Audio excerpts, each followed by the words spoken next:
오늘 사도행전 9장 1절부터 6절까지 말씀으로 나는 내가 핍박하는 예수다, 나는 내가 핍박하는 예수다, 이런 제목으로 말씀의 은혜를 나누고자 합니다. 길이 아니면 가지 말고 말이 아니면 듣지 말라, 이런 속담이 있습니다. 이 속담은 말과 행동을 소홀하게 하지 말고 사리에 어긋나는 일은 아예 처음부터 하지 말라는 뜻이죠. 그런데 문제는 이것을 분별하는 지혜가 우리에게 없다는 겁니다. 사도행전 9장에 한 인물이 나옵니다. 이 사람은 평범한 사람이 아니었습니다. 그는 자신의 서신에서 자신이 어떤 존재인가에 관하여 여러 번 소개하고 있습니다. 물론 여기서 자신을 소개하는 것은 자기 자랑이 아님을 알아야 됩니다.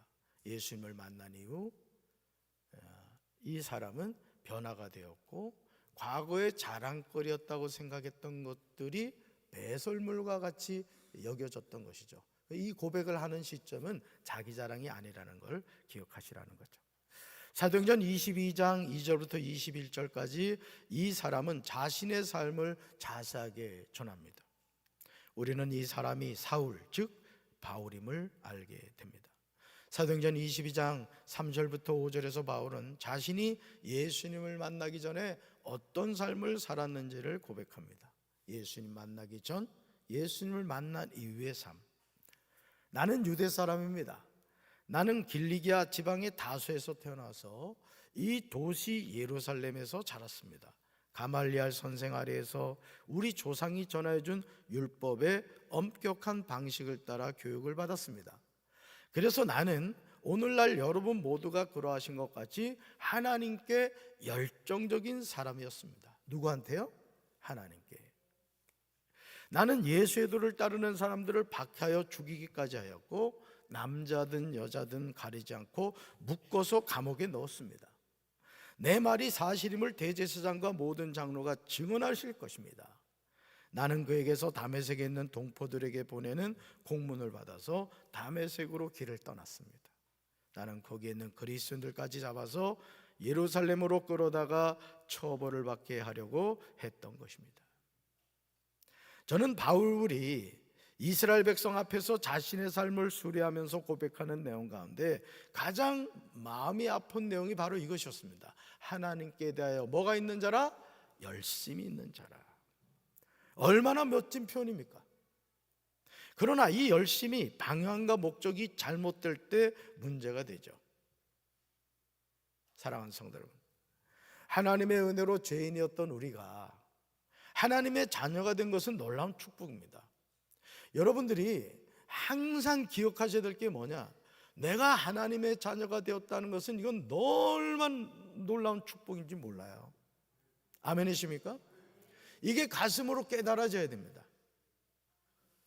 이 세상에서 사람이 할 수 없는 일이 많지만 그 가운데 하나가 자기 죄를 완전히 해결받는 것입니다.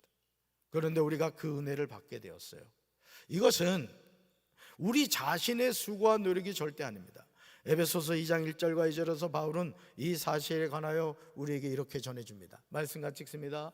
불순종과 죄로 인하여 여러분은 영적으로 죽은 사람들이었습니다. 세상 사람들과 똑같이 살며 땅 위에 권세 잡은 악한 세력에 순종하였습니다. 이 악한 영은 지금도 하나님을 대항하는 자들의 마음속에서 활동하고 있습니다. 아멘.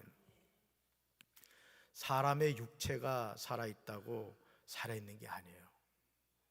우리는 눈으로 보는 것이 전부라고 생각하지만 영적으로 죽은 사람들이 있어요. 이런 사람들은 땅 위에 권세 잡은 악한 세력에 순종합니다. 바로 공중의 권세를 잡은 자 마귀입니다. 이 악한 영은 지금도 하나님을 대항하는 자들의 마음속에서 활동하고 있어요. 바울이 회고하는 그의 삶은 모든 것이 완벽하게 갖추어진 필요 충분 조건이었습니다. 유대인이었고요, 길리기아 다소에서 태어났고요, 예루살렘 성에서 자랐습니다. 가말리엘의 문화에서 조상들의 율법의 엄한 교훈을 받았어요. 그리고 당시 로마 제국이 지배하고 있던 그 세상에서 로마의 시민권을 가지고 있었단 말이에요.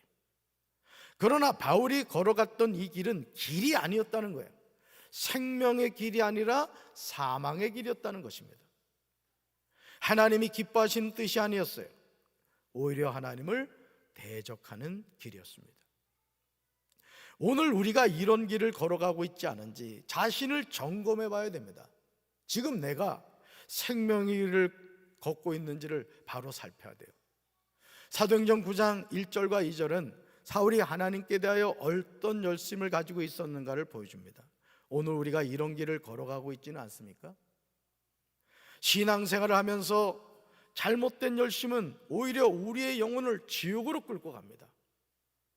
예수님을 만나기 전 사울은 여전히 주님의 제자들을 죽이겠다는 생각으로 그들을 위협합니다.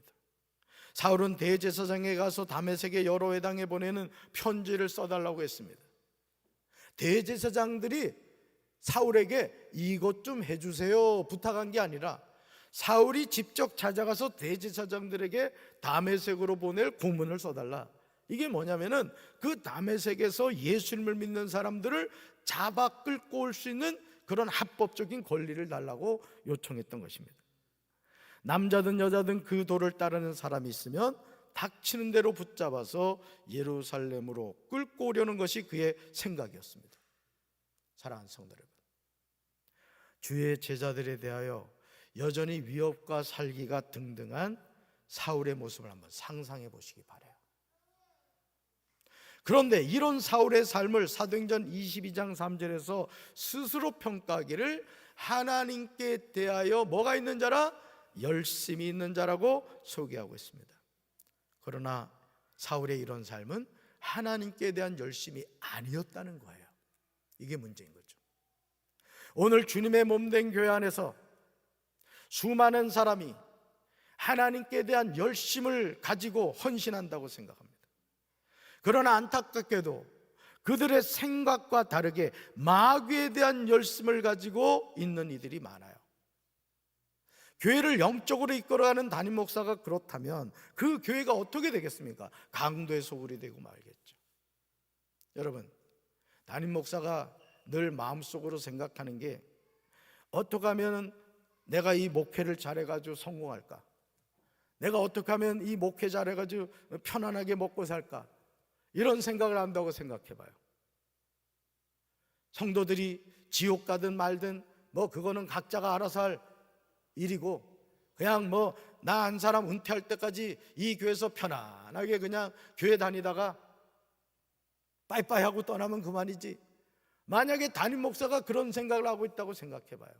그러면 여러분들이 얼마나 불행한 사람이겠어요. 저는 사랑하는 성도 여러분들이 열심을 가지되 하나님께 대한 열심을 가지게 되길 주님의 이름으로 축원합니다. 영적으로 분별해야 된단 말이에요. 영적으로 이 열심이 정말 하나님을 향한 것인가 마귀를 향한 것인가를 분별할 수 있어야 돼요. 예수님이 성전에 들어가서 성전 안에서 매매하는 모든 사람을 내쫓으시며 돈 바꾸는 사람들의 상과 비둘기를 파는 사람들의 의자를 둘러엎으시고 그들에게 하신 말씀이 있습니다. 그런데 이 말씀이요, 사복음서에 다 기록되어 있어요. 예수님은 성전이 성전으로서의 바른 역할을 해야 함을 전하십니다. 우리 네 구절을 읽을 텐데요, 같이 한번 읽어봅니다. 그들에게 이르시되 기록된 바 내 집은 기도하는 집이라 일컬음을 받으리라 하였거늘 너희는 강도의 소굴을 만드는도다 하시니라. 아멘. 이에 가르쳐 이르시되 기록된 바 내 집은 만민이 기도하는 집이라 칭함을 받으리라 하지 아니하였느냐.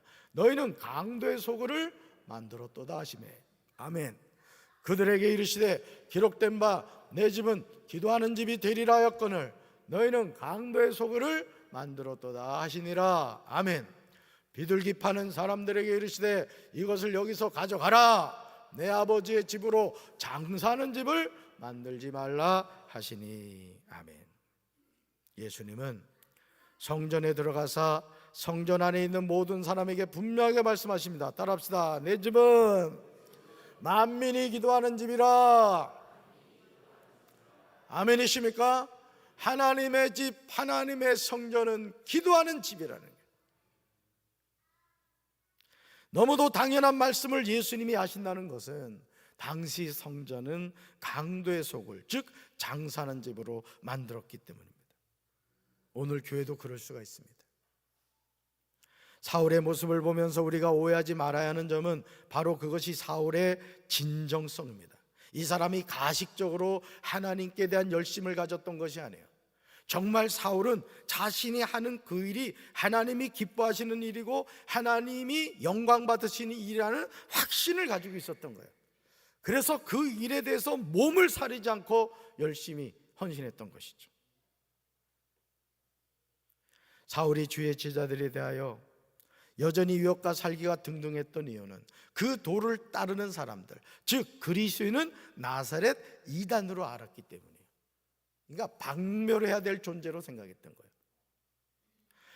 그러니 주의 제자들에 대하여 여전히 유혹과 살기가 등등하여 대제사장들에게 가서 다메섹 여러 회당에 가져올 공문을 청한 것은 마땅히 해야 할 일이었던 거예요. 그 도를 따르는 사람을 만나면 남녀를 막론하고 결박하여 예루살렘으로 잡아오는 것이 너무 옳은 일이었어요. 얼마나 안타까운 일입니까? 만약 사울의 이런 걸음을 하나님의 은혜로 멈추지 않았다면 그는 하나님을 향한 열심으로 오히려 지옥을 향하여 더 빨리 달려갔을 것입니다. 오늘 주님의 몸인 교회 안에서 잘못된 열심으로 교회를 허물고 주의 종을 대적하고 성도들 사이를 이간질하는 죄를 짓는 이들이 있습니다. 그러나 깨닫지를 못해요. 마치 내가 하나님을 위한 열심을 가지고 있다고 생각을 하는 거예요. 여러분, 교회 주인은 누구십니까? 하나님이시죠. 우리 누구 말씀에 순종해야 됩니까? 하나님의 말씀. 양파 쪽파 대파로 나눠져 가지 말이죠. 마귀의 지배를 받고 있는지도 모르고 무슨 교회를 바로 세우기 위한 모임이라나요? 교회를 허물어 버리는 거예요. 근데 놀라운 하나님의 은혜로요, 사울의 삶에 급제동을 거신 분이 계세요. 급제동. 사도행전 9장 3절부터 5절을 주목해서 보시기 바래요. 사울이 길을 떠나 다메섹 가까이 도착했을 때 갑자기 하늘에서 빛이 비쳐 사울을 둘러쌌습니다. 그 빛으로 인하여 사울이 땅에 쓰러졌습니다. 그때 그는 음성을 듣게 되었어요. 바로 이 음성이에요. 읽어볼까요? 사울아, 사울아, 내가 왜 나를 핍박하느냐. 아멘. 하나님을 향한 열심으로 다메섹을 향하여 가고 있는데 갑자기 하늘로부터 빛이 사울을 둘러쌌던 거예요. 그리고 음성이 들려왔습니다. 사울아, 사울아, 내가 왜 나를 핍박하느냐. 땅에 쓰러진 사울이 물었습니다. 주여 누구십니까? 그러자 대답하십니다. 나는 내가 핍박하는 예수다. 사울이 언제 예수님을 핍박한 적이 있습니까? 사울은 주의 제자들에 대하여 여전히 위협과 살기가 등등하였습니다. 그 도를 따르는 사람들을 만나면 남녀를 막론하고 결박하여 예루살렘으로 잡아오려 했습니다. 그런데 지금 하나님께서 그 사울에게 내가 왜 나를 핍박하느냐고 하십니다. 사울이 주여 누구십니까? 물었을 때 지체하지 않으시고 나는 내가 핍박하는 예수라고 하십니다. 사랑하는 성도 여러분, 하나님께 대하여 열심히 있으십니까? 참으로 칭찬받을 일입니다. 그러나 그 열심이 무엇을 위한 것인가를 이 시간 점검해 보시기 바라요. 하나님을 향한 사울의 열심이 오히려 하나님을 대적하였음을 기억해야 됩니다. 여기 서 있는 이 담임 목사 같은 경우도 내 열심 가지고 하나님의 일을 하다가는 큰일 나는 거예요. 늦어져도 하나님이 원하시는 것이 무엇인가를 분별하는 지혜가 필요합니다. 할렐루야. 그래서 성도 여러분들이 항상 주의 종들을 위하여 기도할 때 어떤 기도를 해야 되느냐? 주여, 우리 담임 목사님, 우리 교역자들이 영적으로 잘 분별하여 이 시대를 분별하여 하나님이 가장 기뻐하는 일을 감당하게 하옵소서. 기도해 주시길 주님의 이름으로 축원합니다. 디모데후서 3장 8절에서 바울은 잘못된 열심을 가진 사람들을 소개합니다. 우리 말씀 같이 읽습니다. 얀네와 얀브레가 모세를 대적한 것 같이 그들도 진리를 대적하니 이 사람들은 그 마음이 부패한 자요 믿음에 관하여는 버림받은 자들이라. 아멘. 모세가 누굽니까? 하나님이 세운 종입니다. 이스라엘 백성을 애굽에서 나오게 하는 일에 세움을 받은 사람이에요. 그런데 얀네와 얀브레는 모세를 대적합니다. 아마 이들은 자신들이 하는 행동이 마땅하다고 생각했을 거예요. 오늘도 주님의 몸인 교회 안에서 얀네와 얀브레가 있어요.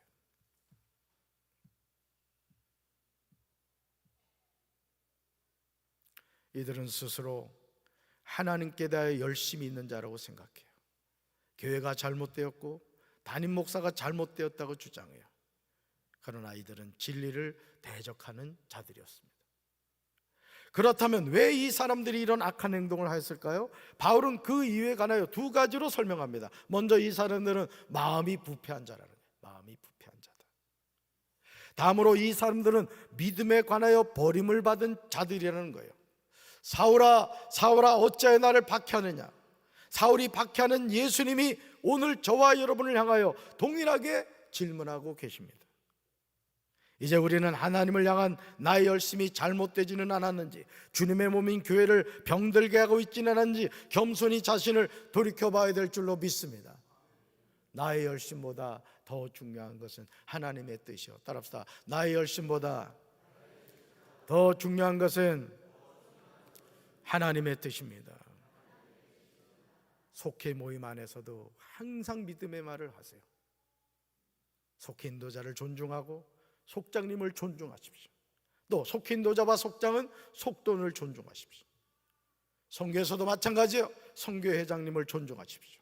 선교회장님은 선교회원들을 존중하십시오. 절대 불신앙적인 얘기하지 말고 불평 원망하지 말고 교회에 대해서 교육자들에 대해서 부정적인 얘기하지 말고 어느 성도 디스하지 말고 항상 믿음의 말, 축복의 말, 은혜의 말을 하시란 말이에요. 아멘이십니까? 내 말이 내게 들린 대로 내가 행하리라고 했어요. 여러분 자신이 어떻게 하면 축복된 인생을 사느냐? 따라합시다. 나는 된다. 우리 가정은 축복받았다. 우리 교회는 부흥한다. 우리나라는 좋은 나라다. 아멘이십니까? 믿음의 말은 믿음의 열매를 맺게 하는 거예요. 콩 심으면 콩 나고 팥 심으면 팥 나는 거예요. 사울이 박해한 예수님입니다.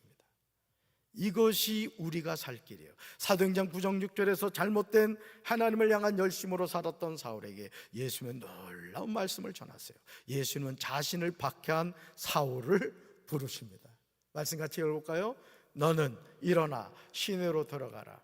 내가 행할 것을 내게 이를 자가 있느니라 하시니. 아멘. 거다 밑줄 그으세요. 너는 일어나. 내가 행할 것을. 주의 제자들에 대하여 여전히 위협과 살기가 등등한 사울입니다.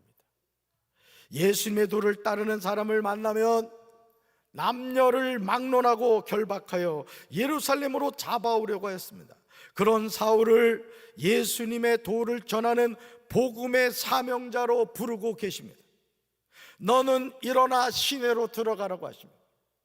내가 행할 것을 내게 이를 자가 있느니라고 말씀하십니다. 얼마나 놀라운 부르심입니까? 어떻게 하나님은, 어떻게 예수님은 이런 사람을 불러서 쓰실까요? 근데 바로 이런 사람이 저와 여러분이라는 거 아십니까? 하나님을 대적하고 하나님을 실망시키고 말씀의 자리를 떠나 죄악된 길을 걸어왔던 것이 바로 저와 여러분의 삶이에요. 근데 누가 불러주셨다고요? 하나님이 불러주셨다고. 뭐래요? 복음의 사명자. 그래서 우리 교회는 자나깨나 전도해야 돼요. 따라합시다. 전도합시다. 좌우에 계신 분들과 인사합시다. 전도합시다. 전도 못하면 애라도 낳읍시다. 사울이 가야 할 곳은 다메섹이 아니었습니다. 사울이 가야 할 곳은 복음을 전하는 곳이었어요.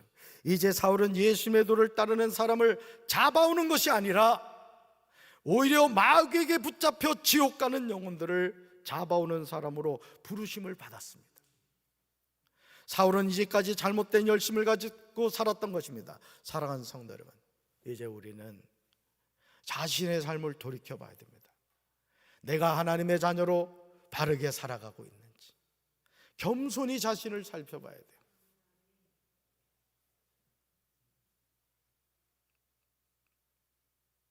제가 목회하면서 늘 생각하는 게 있습니다. 여러분, 담임 목사가 하얀 가운 입고 있으니까 천사 같죠? 아멘 한 자에게 복이 있으시다. 그런데요, 하얀 가운 있다고 제 마음이 하얀 건 아니에요. 하나님을 아시죠? 항상 점검하세요. 내가 믿음 가운데 살고 있는지, 내가 구원의 확신이 있는지.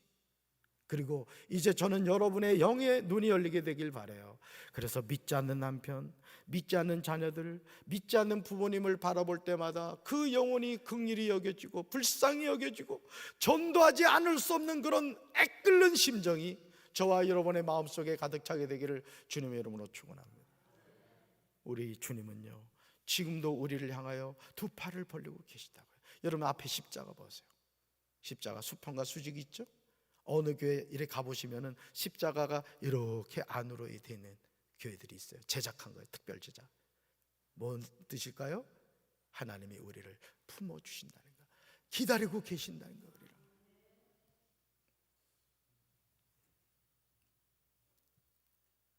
하나님께 대하여 내가 가지고 있는 열심이 오히려 하나님을 대적하고 있지 않는지 점검해 봐야 돼요. 사울을 찾아오신 예수님을 우리는 만나야 할 줄로 믿습니다. 그렇지 않으면 우리는 자기 열심 속에 빠져 살다가 망하게 됩니다. 읽어볼까요? 신앙생활에서 내 열심은 중요하지 않습니다. 아멘. 내 열심이 아니라 성령님이 주시는 열심, 주님이 함께 하시는 열심을 가져야 돼요. 그래서 주와 같이 길 가는 것 즐거운 길인 겁니다. 여러분 친한 친구하고 얘기 나누면 여러분 5시간 얘기해도 한 10분 지난 것 같아요. 하나님의 자녀는 주님과 동행하는 것이 즐거움이 되고 기쁨이 되어야 되는 거예요. 하나님이 주시는 열심을 가져야 돼요.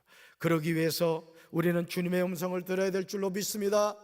영의 눈이 열려야 되고 영의 귀가 열려야 돼요. 그렇게 할 때 우리는 바른 열심을 가지고 사명을 감당하는 거예요.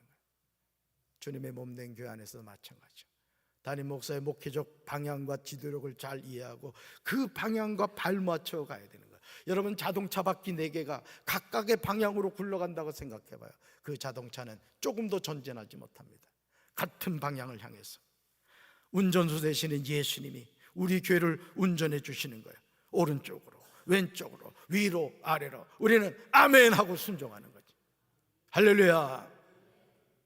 사울이 하나님의 사명자로 부르심을 받는 그 자리에 사울과 다메섹으로 같이 가던 사람들은 소리만 듣고 아무도 보지 못하여 말을 못하고 서 있었어요.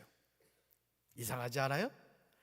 똑같은 자리에서 한 사람은 하나님께 부름을 받아 복음의 사명자로 세움을 받는데 다른 사람들은 아무것도 느끼질 못했다. 오늘 저와 여러분은 사명자로 부르심을 받은 사울입니까? 아니면 소리만 듣고 아무것도 보지 못하여 말을 못하고 서 있는 사람입니까? 저는 우리 사랑하는 성도 여러분들이 하나님의 사명자로 세움받게 되길 주님의 이름으로 축원합니다. 이왕 우리가 이 세상을 살아가는데, 이왕 우리가 구원받은 하나님의 자녀로 살아가는데 하나님께 쓰임받는 인생이 돼야지 지나가는 사람이 되면 되겠습니까? 드라마나 영화를 보세요. 주인공으로 나오는 사람은 늘 주인공으로 나옵니다. 저는 여러분들이 하나님 앞에서 존귀하게 쓰임받는 복음의 사명자로서의 쓰임받는 주인공이 되시기를 주님의 이름으로 축원합니다. 가슴에 손 얹겠습니다. 사랑의 주님, 오늘도 주께서 저희들 사랑하여 주셔서 주님의 몸된 전으로 인도해 주셔서 감사합니다. 나는 내가 박해하는 핍박하는 예수다. 다메섹으로 가던 사울이 예수님을 만나 그는 복음의 사명자로 거듭났습니다. 주여, 오늘 저희들 또한 하나님의 사명자로 거듭나게 하옵소서. 이 시간 예수 그리스도의 죽으심을 기념하는 아버지 성찬식을 하려고 합니다. 십자가 신앙과 부활 신앙을 깨닫는 은혜 시간이 되게 하옵소서. 예수님 이름으로 간절히 기도합니다.